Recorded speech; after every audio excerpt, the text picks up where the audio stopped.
Hey, fam, and welcome to the tripod. As you know, we're identical triplets and your co hosts, Heidi, Heather, and Hope. Now, today we're sitting down one on one with Hope. If you all remember from last episode, we sat down one on one with Heather. So, Hope, we're so excited for you to share your story today.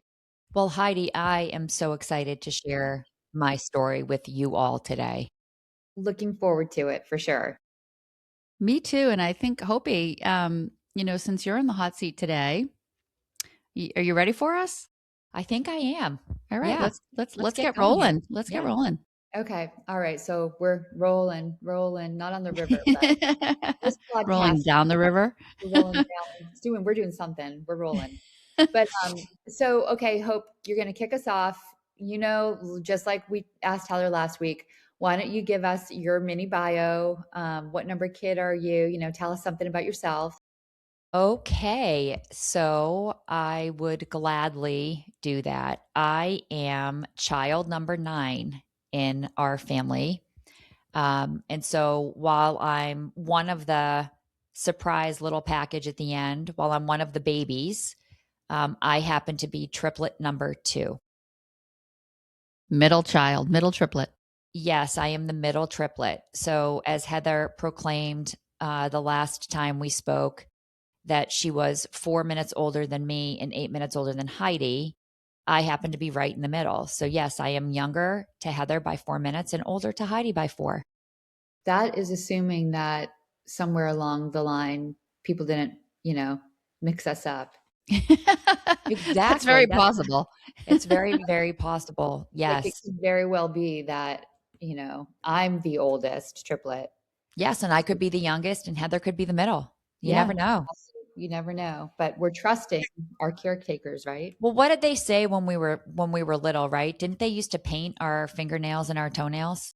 They did different colors. So what if they painted my color the wrong color and gave you my color and I'm actually Hope? I know. Wow, we That's should do kind a of trippy. podcast on that, pretending to be each It's other. it's kind of trippy to think about. It It is tricky is. to think about, but Hope, we did not mean to interrupt your mini bio. Please continue. So no worries at all. So both of you know this about me. So I went to the Gary School. Shout out to the Gary School because I don't think it's there anymore. I think it's what condos or It is condominiums now, which condominiums. is so Yeah. sad. So started at the Gary School and then made my way to the Bell School and then went to the Marblehead Middle School on to Marblehead High School. And then from there, I went to the University of Massachusetts, Amherst, and studied economics. And after graduating, I started a career in financial services. So, Heather, you and I share the financial services career pathing. Mine was a little bit different than yours. Yeah. Really, I've more focused on fintech and fintech sales for the majority of my career. Could And why I don't you tell you? uh, Yes. Heather and I want you to tell the listeners who don't know what fintech stands for. yeah. Oh, sorry, guys. And sorry, fam. Fintech stands for financial technology. It's generally technology that serves some sort of financial institution. Thank you, Hopi. You are welcome. And so that's really the professional side, or like, I guess, the personal professional. And then if I move on to life, over the past several decades, I have been married to my husband, Jim, for, I guess, 23 going on 24 years. We have a son who is getting ready to graduate from college, which I can't believe time goes so fast. We have a daughter who's a sophomore in college. And then I also have 2 stepdaughters, one who is in her early 30s and married, living in the Philadelphia area, and another who is also in her early 30s, um, who is also in Philadelphia and living here with her husband. So that is my mini bio, girls. Anything else I can add to that? No, I didn't know though that your other stepdaughter had moved back from LA and Yeah, was they were in I didn't LA. know that either. Yeah. Yep. They were in LA for, I think, 7 or 8 years. Yeah, a long And time. moved back to help Wow. provide care for their sister-in-law um, in the fall of last year, and left LA and are going to, we think, settle here, which Wow. is exciting. Yeah, that's so great that they'll all be around that area. Yep. Wow. Yep. Exciting. Yeah. Yeah, it's just so nice for you guys to be able to, celebrate certain events together as well since they're so close. Yeah, I think as you will both agree, as kids get older, being close is a blessing. Yeah, it's a blessing, and you just realize how quickly time flies. Like you said earlier, you can't believe you have a son graduating from college, but boy, does time go, and Blink you of an can't get eye. it back, right? You can't get it back. Blink of an eye. Yeah, Yep. I know. So Hopi, thank you so much for that, quick intro. I guess maybe now, if you guys agree, you want to shift to family a little bit. Yeah, for sure. Yeah, let's go Okay. for it. So in that context, why don't you talk about the role that you think you played, inside of our family of 10? Oh, Head, thanks for the question. I think that if I were to answer that question, I would probably say that even though I was child number 9, because I was triplet number 2, I really do identify as a middle child. So if I were thinking about what role I took on in the family, I would probably say like the independent one. um, I think I just sort of made my way through the family doing things sort of on my own. I never really asked anybody in the family for much. And what's interesting, we asked you last week, Heather, if, the role that you felt you played in being the first triplet and taking on sort of that motherly protector role was something that you put on yourself or something that you felt the family put on you. Yeah, I was just going to ask you that if you felt your role was, sort of ascribed to you or the family put it on you. Yeah, and I, as I think about it, I'm not really sure. I think I just always saw myself as being in the middle, not needing a lot of help, and maybe it was because I don't know if like people didn't pay attention to me, or maybe they thought I was, um, I don't know, Capable enough? self sufficient, capable. I don't know that I felt like there was a lot of attention when I was younger. And maybe that's why I felt like, okay, I can handle life and sort of do things on my own. So it's kind of interesting. I've sat back and I've thought about that over time to say, like, is it something that someone made me feel, or was it innate, and did I feel it? Maybe because, again, like the mini unit within the larger family unit, right? Like, even though we were the babies, you were 1, I was 2, Heidi was 3, Hmm. and is it because of that that I really truly identify as a middle child? So if I'm thinking about what role I played, I think I would just say I always felt just very independent, self-reliant, self-sufficient, sort of just able to move through life without asking for too much, if that makes sense. Yeah. Yeah, definitely. I mean, in part, I think that would probably be true for like all 10 of us, Yeah, I think so. I think you're right. because it's just the idea about having two parents and 10 kids. And, there are definitely some needs that aren't going to be met in that particular scenario. So, And we've um, talked, I mean, the three of us have talked about this so many times. I mean, each of us have, two children, and hope you've two stepchildren as well. And, um, you know, you can't like we're so busy with our lives, can't even imagine, mom and dad with 10 children. It was just, they were constantly just going, going, going, right? And it's easy for, not so much people, family members to slip through the cracks, but, um, Family members slip through the cracks, you know? yeah, it's just hard to, to sort of, have a good gauge on what everybody's doing all the time when you have, 10 kids to worry about. Yeah, yeah, and I so much. think, like, I mean, I definitely push boundaries here and there. Definitely, and I don't know if pushing boundaries again was like a cry for attention, because I felt like, I was that middle child and I don't want to say I felt like I was not seen. I don't feel like I was unseen. Mhm. I think I was an important part of the family, but I think I just, was pushing to see what I could do, where I could go, if anybody would, I don't know, put their arms around me, embrace me, maybe pay a little bit more attention, because I felt like maybe I didn't get a lot of attention, because again, it's that like middle child. Like, was I seen as independent, or did I just become independent because of where I was in the family? I don't know. It's fascinating. I think about it a lot though. Yeah. But like you said, you're kind of pushing. I mean, it's what a lot of kids do is like they push the boundaries to see how far they can push, kind of what they can get away with or not. And in family systems, where parents are like more present, there's definitely going to be this idea about like, I love you too much to let you push that far. So I'm going to have you kind of, come back to center. Whereas when you're pushing and there's no one saying, don't push, do whatever you want, Yeah. Right. then, that unfortunately sends a message to the kid that, you know, Risk we taking. don't really care. You can do Yeah. whatever you want type of thing. So boundaries actually help kids to feel really safe and also help them to know how loved they are. So Heidi, it's an interesting point that you bring up, because I think about our childhood. I think about growing up, as we've, said to our listeners, mom and dad had their hands full. There were so many kids in the house. They had gone through, you know, so many kids growing up, going through each kid's different stuff. Um, and I think about how the three of us were when we were kids, and how we sort of took care of ourselves in a way. And it's just so different. I think it was just such a different time than life today.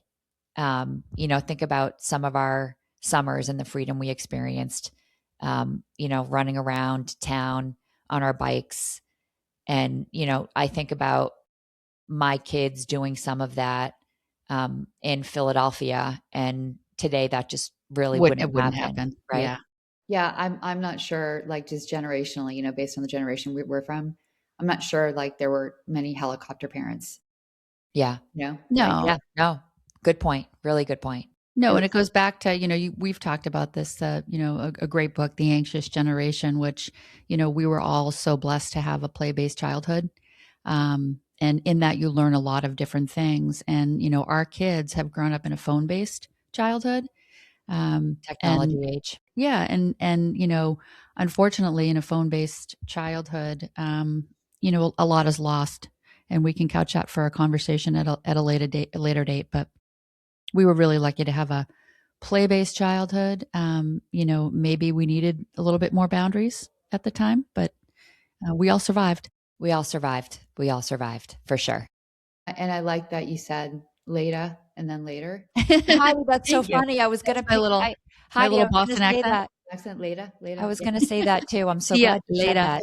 I knew you were going to because I kind of saw you on the video. Like, Leda. yeah, that's hysterical. You It's and I were really like, oh, funny. we're going to say something to rib Heather a little bit. So, See you later. see you later. I've Yeah. heard the Boston accent is sort of going away. That was on a news program I watched not too long ago. Yes. Oh, interesting. Well, As generations move forward, Yeah. that Boston accent is sort of going away. all right. Well, this That was a generation's terrible accent, but not moving forward. Generation's not moving forward, but the interview is. yes, yes, Heidi, yes, Question. Are please. you ready for Yes. it? Okay. Yes, I'm ready. All right. So I know this was something that Heather answered in her interview last episode. So, Hope, like for you, what was it like to grow up in, of course, the big family that you grew up in? Like Heather, I would say I loved growing up in a big family, but to be very honest, I don't know anything different, right? I mean, it was our life. I think for me, growing up in a big family was, um, it was crowded. It was always warm. I always felt super comfortable in our home. Um, it was oftentimes pretty loud. I would say alive with people, I mean, our siblings were in and out kind of constantly. That's a We good were word in to an use it though, like just to alive, like an alivening sort of in the house, just felt like there was life there. there was life Mhm. there. Um, and Always. I mean, one of the things that I loved about our house too, outside of growing up in a big family, our friends came to our house a lot. I felt like our house was sort of, one of the destinations for a lot of our friends, and our friends interacted with our family as well frequently. And I loved that too, because it just felt like our friends just were broadening and becoming part of that family as well. Like a Right. So we integration. had a big family, and our friends just made it even bigger. Um, and so and I remember, I'm just going back to what Heather said last week, those Sunday dinners were so special. I sometimes I sort of like feel myself longing for those. Hmm. Um, and then I think about, our summers, what I just mentioned just a minute ago, and the freedom that we had to explore, Mhm. And and learn about life. just learn about life. I mean, Grace Oliver's Beach and Gas House and Fort Sewell and Flat Rock. I mean, how many hours did we spend in the summer at Flat Rock and just jumping on our bikes and going to Pete's Sandwich Shop and just having like super fun memories. I and part of it, and some of the things I say there are, growing up in a big family allowed us to do that because we kind of were we were kind of on our own, left to explore. But I think though too, like, I mean, just going back to like the generational stuff, right? Like the experience our kids have had growing up versus the experience that we had growing up. Yeah. I mean, it was just like free. We had so much freedom. And Mhm. like with the freedom we had, we never really like wondered whether we were safe or not. You know what I mean? Like if we go down to like Grace Oliver's Beach, which for people listening is probably maybe like what, It's tiny. a half a mile from where we grew up. Yeah, Right. probably about a half a mile, Um, I mean, if I never even. thought like, oh my gosh, well, there'll be somebody there that like wants to abduct me. You know what I mean? Yeah. Yeah. Like we Yeah. just didn't think that way. We didn't You have to think that way. Yeah, we didn't have to think that way. Yeah. And we'd walk there with bare feet and wrap, our beach towels wrapped around our necks. And, we'd make our way to friends' houses for lunch and, show up back home at 7 o'clock at night. And you guys remember our little bike rides pretending we were Helen's Angels? Oh, the best. For our Absolutely. listeners, Helen was our mom, and of course there were three of us, so the angels part comes from Charlie's Angels. So we were Helen's Angels, the um wannabe crime fighting triplet bike riders. Trio. The trio. Exactly. Kate But Chap, no, but I mean, going back to your question, Heidi, um yeah, I mean, I loved growing up in a big family. It just felt like there was always so much going on. On the other side of it, I did at times yearn for my own space. And as we've talked about sharing a room with the two of you and Faith, one of our older siblings, it was an experience. It was crowded, but we all got through it. So loved it, loved the, I don't want to say chaos, but sometimes it was chaos. Yeah. But I loved that. But I also at times just yearned for my own space and trying to find that. awesome. Well, thanks for taking the time to think about that and to answer that question. Do you have another one for Hopi? I do. And I was just going to say that, I also hope loved the energy of our house as well. And honestly, sharing a room with, you, Heidi, and Faith always made me feel really safe. So thank you so much for your comments about sort of the gift of growing up in a big family. So I guess we should move on, and we talked last week about the fact that we all lost our parents at very young ages, and how profound that was. So you want to talk to us a little bit about what that meant for you, and sort of how that loss impacted you. Yes, I will talk about that. I think, well, I mean, as you mentioned, right, our dad passed. He had a heart attack. It was a sudden death. There was no time to prepare for it. So I would say it was, I guess the word I would use, it was somewhat destabilizing it was shocking when it happened for sure. And, and then losing mom, I mean, her illness made her passing much longer. It was elongated, gave me a little bit of time to try and prepare emotionally for what it would be like when she wasn't there. I didn't want to believe that she wasn't going to be there, but the reality of the situation was that, we knew over time that that she would likely, not be living much longer. So, when dad passed, it was, shocking, destabilizing mom because it was longer. It was almost like harder emotionally. Um, even though it was, we had the time, even though we had the time, we had more time with her. But I still don't think I ever had the, I guess, courage to really have those conversations with her before she died, because I never wanted to upset her and let her know that I like, we sort of all knew that, She was terminal. she Yeah. was terminal. Yeah. Um, so I mean, really, like, what their deaths have meant to me, I would say, and I think you'd say the same thing. I mean, it has meant, not having an opportunity to really know them more deeply as people. We didn't know them that long. Um, so not really ever having a chance to hear their stories firsthand, right? We've heard their stories through a lot of our siblings, and some of those stories are the same and some of them are different. And I am just thinking about, when you hear information firsthand, it's different than hearing it multiple times through lots of different people. And I didn't get that. Of course, and Heather, something you alluded to when you spoke to us, not having them here for certain milestones in life. The impact of that is that it's sad. Mm-hmm. And a longing, like, not having them around for a marriage, for a birth, for simple conversations about the ups and downs of life. And Or then, like a recipe. Mom, I need this recipe. yeah, Please for a recipe. Yeah. tell me Even how you made it. Yeah. just the little things that, I think so many people maybe take for granted, right? That haven't had the experience of the loss of a parent um, younger in life. They've had that, I would say, that privilege of, not having to deal with that loss. And yeah, I mean, I guess just like missing their reassurance, their advice, and all that.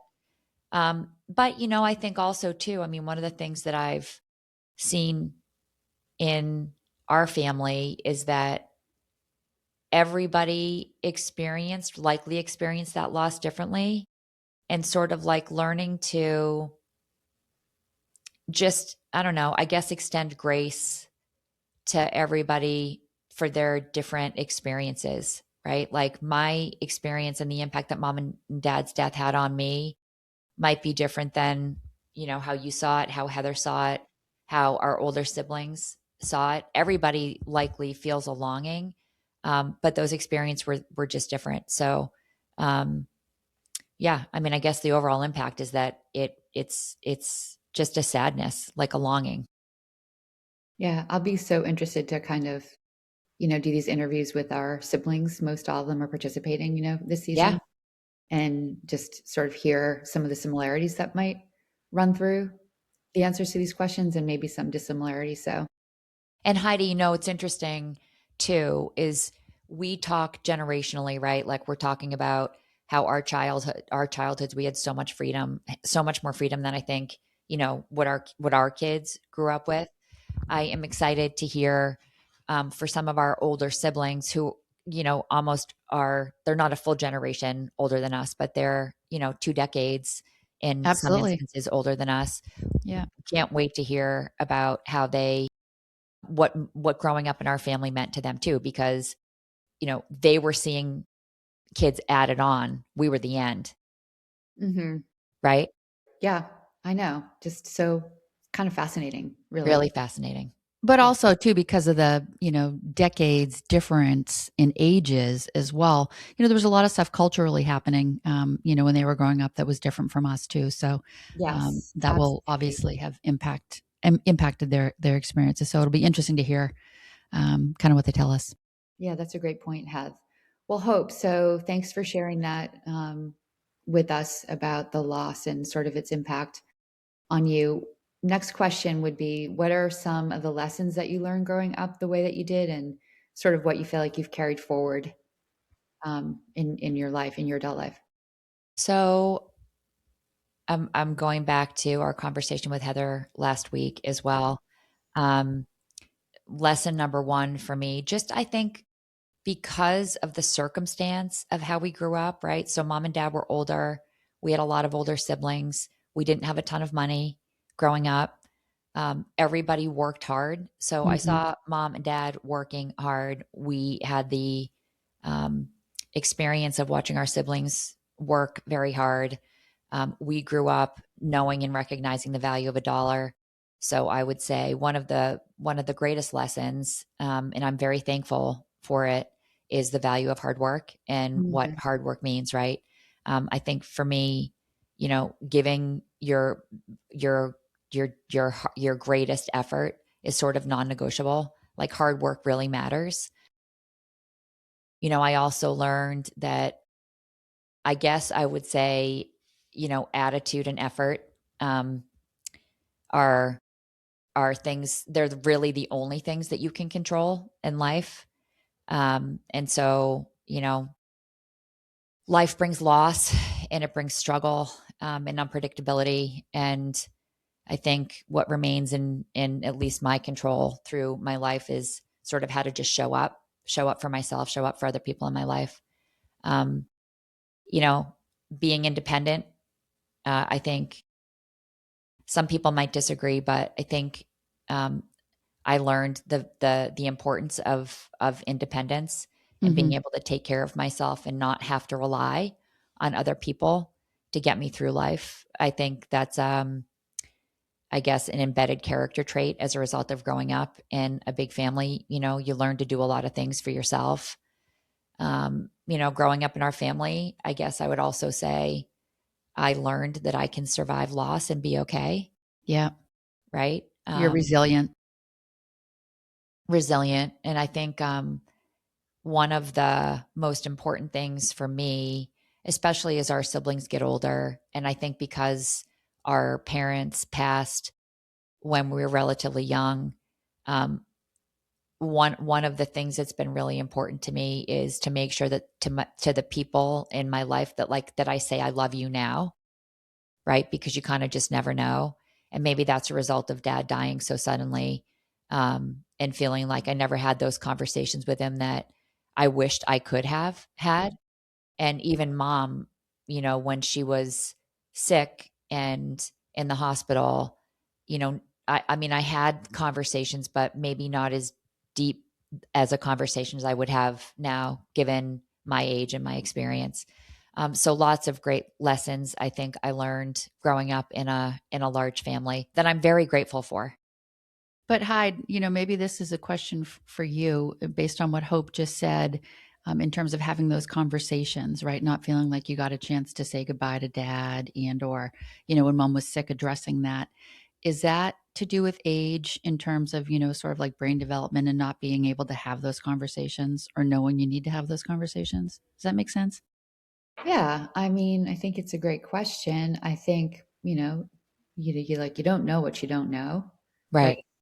So, I mean, when you're trying to kind of like navigate losing a parent when you're 13, which is like a huge stage in a person's life where they're kind of, again, I think we've talked about this in some of the older podcasts, but you're sort of leaving the safety and the comfort of your home environment, moving into spending more time with your peers, wanting to be a part of Yeah. the crowd, not wanting to be excluded but included, right? So like that's huge shift developmentally, and right when that's happening, you lose one of the primary supports in your life, and there's nobody really there that is sort of trying to help you figure out, like what to do with that. I think Right. we just sort of all kept moving on, um, Because because that's what we've learned to do. what other choice do you have? You know what I Yeah. mean? So it's kind of No. like you have this time where like everybody comes together and you're sad, and then you have this event called like a celebration of life or a funeral, or you know whatever you want to call that event, and then it's like, okay, life keeps going on in the midst of this major thing that's just happened to you in your life. And at 22 too, kind of back to the question originally, I mean, Hope didn't have, you didn't have, I didn't have a family at that time of our own, didn't understand Yeah. what it means or meant to be a Right. mother and to like have kids, and like the idea that, you know, at some point in time you're going to have to say goodbye to them. So yeah, I think it's it's brain development, it's, you know, age and stage and stuff like that. Hmm. So I don't know if that answers the question, but I mean, that was incredibly insightful. Yeah. Thank you, Um, Heidi, for that. yeah, thanks, Hyde. And, I guess, Hope, thanks for sharing your insights. It's super powerful. So, you think we should move on to the next question? yeah, for sure. All right. You ready? Hope, are you ready? I am, Heath. Well, in terms of like coming to the end of this, one-on-one session with you, are there any insights, kind of other than what we've already asked you that you'd like to share with our listeners today? Boy, oh boy. It's a good question. Insights that I'd like to share with people. I mean, I think, everybody's had a very different experience of their family, right? Like we had the experience of a large family. Some people are only children. Some Yeah. people have one sibling, um, may have other siblings. So everybody has the experience of a family. And I think, And to not to sort of interrupt, but also like what kind of family, right? Like loving family, neglectful family, abusive Yeah. family, you know what I mean? So, yeah. yeah, and I think I guess I would say there are patterns that everybody develops as a result of being a part of a family. Those patterns can be positive, those patterns can be negative. And so I would just say that everybody has the power to sort of sit back and understand uh, their perception and perspective of how they fit in their family. And they have the power to um, deal with it in ways that, are positive, right? So like I guess what I'm trying to say is some people have a really good experience in their family unit and some people don't have as great an experience, but that doesn't have to define you if it hasn't been that great, right? You can sort of find yourself outside of that. I love that. So Yeah. that is all I really have to say on that. But yeah, I mean, just going back to our conversation, I feel really blessed to have been part of a large family for all its chaos. It was, a wonderful experience. Yeah. And there was some calm too. Yes. There was some calm. Yeah, there was some calm. And there was, I mean, honestly, periods of what's the opposite of calm? I don't want to say chaos again. You know, Anxiety. yeah, challenge. I mean, challenges, Challenge. Yeah. anxieties. Um, I mean, stresses, right? But for the most part, for me, it was a wonderful experience. Well, okay, that's awesome. Thanks for sharing Yeah. Thanks so much for sharing, Hope. all the things that you did. And Heath, again, thanks for things you shared last week when we interviewed you. All right. Well, if you guys don't have And anything else, guess what, Hyde? what? Guess who gets to go next week? Um, hmm, let me see. One, Uh, two. could it be me? Can't Triplet wait. number three. Yay. Okay. Well, you know, I'm hoping that all the followers are just like, you know, waiting with bated breath to hear what I have to Absolutely. say, Of because it's course. going to be Yeah. just Because who wouldn't be? I mean, come on, so Hyde. different Who than wouldn't be? I have talked about. But yeah. So okay. So as Hope alluded to, yes, next week you'll be hearing from me.